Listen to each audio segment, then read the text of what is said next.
Nakakahanda na ang pulisya para sa mga magkikilos protesta ngayong araw ng State of the Nation address ni Pangulong Bongbong Marcos. Kumustahin natin yan live sa Quezon City. May unang balita si James Agustin. James?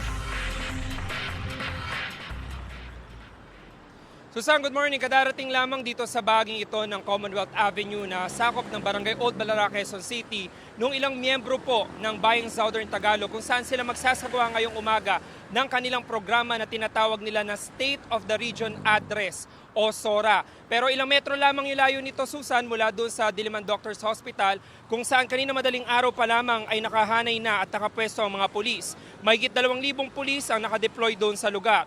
Kabilang dyan ang Regional Mobile Force Battalion ng NCRPO. Mayroon din mga pulis mula sa Southern Police District, Manila Police District, Northern Police District, Calabarzon at Central Luzon. Ang MMDA maaga rin naglatag ng mga concrete barriers sa 3 lane ng kalsada. Hanggang doon lang papayagan ang mga magsasagawa ng kilos protesta ngayong araw. Mahigpit naman ang bilin ng SAPTAS Unit Commander sa mga nakatalagang pulis, pairali ng maximum tolerance sa lahat ng oras. Yung observance of human rights and then yung maximum tolerance, yun ang in-observe natin dito. And any instruction na manggagaling sa high headquarters yun ang susundin namin.